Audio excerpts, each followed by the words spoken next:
Let's do a test to see the diverse range of ages watching this video. How many of you guys had MP3 players or iPods growing up? Because a while back when SINB asked her fans on Weverse what kind of MP3 players they used, she was stunned by the amount of people who didn't even know what that was. She must have felt so old despite only being 21 years old. She must have felt the same way BAMBAM did in this story. But then, the guys that work there came to me and asked me, how old am I? And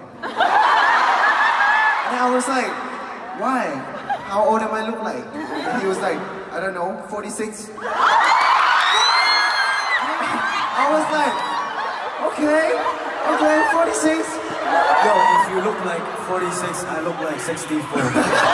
But I guess to some really young fans, when you enter your 30s, you might as well be 64. Look at this comment to Jin basically saying how sad it is that he's not going to be in his 20s anymore. The reason we're talking about this is because he actually responded to this comment with simply, wow, cruel. Now, you let me know how serious you interpret his response to be, but a lot of people took it to mean that Jin's obviously not that comfortable with these kinds of comments, especially if he took the time to respond to it and respond to it like that. This video would be days long if we covered all the weird things people say to idols. That's why we usually stick to the ones that the artists actually respond to, like TWICE clarifying their shirt situation, which is ridiculous that it was a thing in the first place. A little backstory first. You may have seen this JYP boyfriend meme going around last month that made JYP go on Instagram to show that even Momo and Chaeyoung were sending him their parodies of it. Now, you see the wording on Chaeyoung's shirt here? It says TWICE Division 3, alluding to the division they're in when it comes to JYP Entertainment's management system. That's all. TWICE Division 3. Well, I guess, and I don't read Korean, so tell me if this is true, the way the shirt is wrinkled and bunched up when Chaeyoung is laying down, it apparently looks like TWICE and then a short form of the word that begins with F. And no, not fancy. Ooh. You would think everyone would be able to tell the shirt is wrinkled, or at least try to think first why the fancy she would wear a shirt that says TWICE F, and then send it to JYP. But the shirt made its way to some headlines and trolls probably continued to spread it.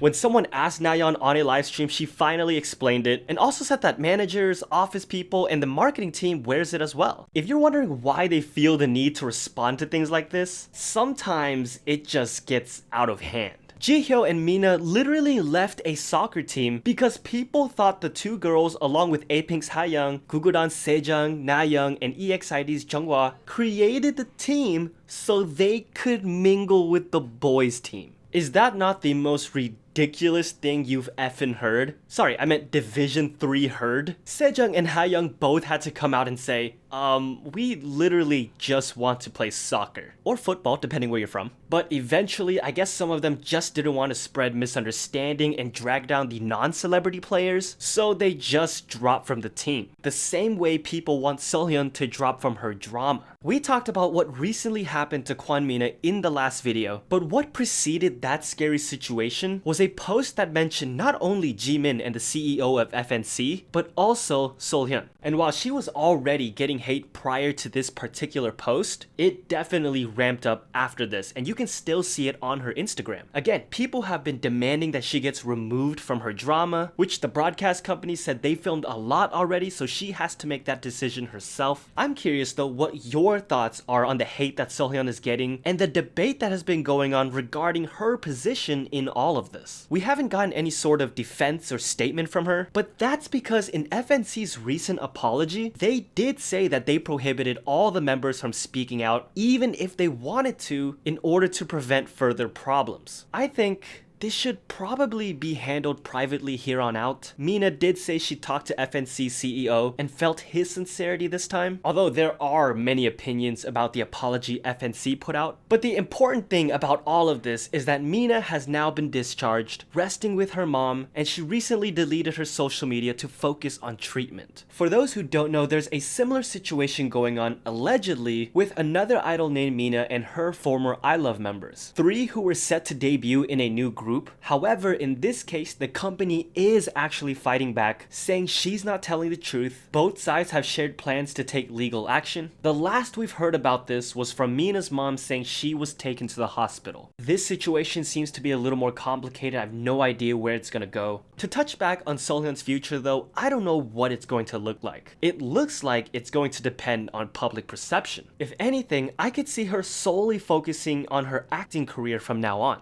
VIXX's HONGBIN shocked us all this week when he revealed how his career has also changed now forever, as he has officially withdrawn from VIXX. If you don't remember how this all started, earlier this year, HONGBIN was streaming on Twitch, where he was also drinking, during which he commented on some music and videos related to other groups. Some of these comments seem to have been misinterpreted and even mistranslated, but he did decide to go back on live to apologize and clear up the misunderstandings, which huge respect for that kind of bravery to do it live with no room for error. But it got so bad to the point where he ended up going radio silent for almost half the year. In the meantime, many fans still stood up for him and tried to explain what he actually said, but this week we got the news that he is no longer a member of VIXX. On his future, according to him, right now he will continue to stream and talk to fans through these broadcasts.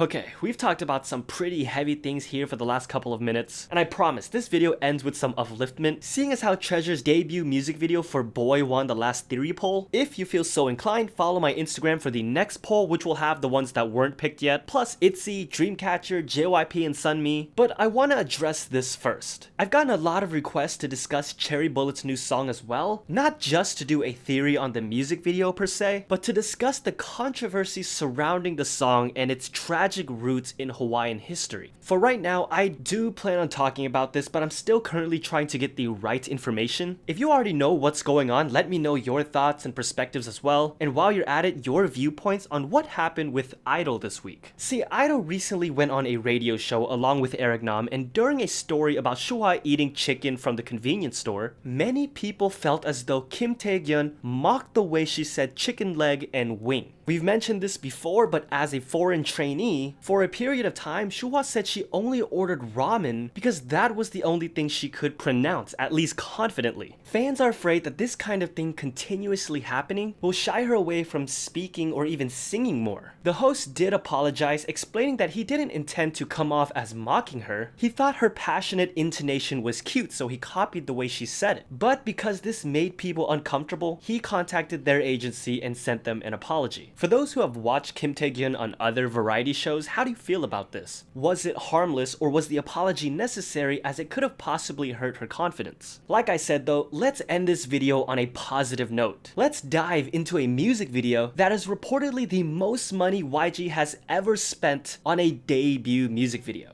As Treasure explained in their behind the scenes featurette, the song Boy portrays a boy's emotion for a girl who took away his heart at first sight. Even some of the choreography is designed to reflect that. But in their other interviews where they got to dive deeper into the meaning behind the music video, album, and the group itself, they stated that the theme of their universe is treasure is everywhere. It can be the smallest things, clothes, shoes. Their theme is to find treasure in these small parts of life. That's why this music video gives each and every member a different purpose. Soccer, or football depending where you're from, basketball, rock climbing, art. Big or small, each of these guys value and strive for different things in their lives. But the problem each of them face is their perception on how to obtain that which is their treasure. The belief that what they want seems so far away that it's too risky to even attempt to go after. But just like these scenes depict, they are not blinded only by their own hands. It's also the fantastical stories we hear all around us about descendants of royalty, superpowered beings, and chosen ones who seem to be the only ones able to achieve the seemingly impossible. However, as the music video goes on, they slowly begin discovering the answer. I think the reason sports is such a prominent theme in this music video is because it rewires us to look at what they are going for as goals and not dreams. Dreams are intangible. Goals are attainable. To back that up, these scenes are not set in fake, dreamlike virtual realities. They're still set in reality, just augmented realities. See, in order to gain the necessary trust in themselves, they need to augment their reality by looking at anything that turns their plans upside down as something that was meant to happen, meant to teach them a lesson so they can become stronger. It's all a part of the journey that will ultimately end up the way it's supposed to. And by changing to a positive perspective and looking at things this way, the light at the end of the tunnel will always shine through. No risk will be too great if it means potentially landing where you need to be. That's the mindset that will reignite their passion, propel them forward, and help them break through. And they will have accomplished these things not as people specially chosen at birth, but in their words, as 12 ordinary people to inspire you to find your treasure.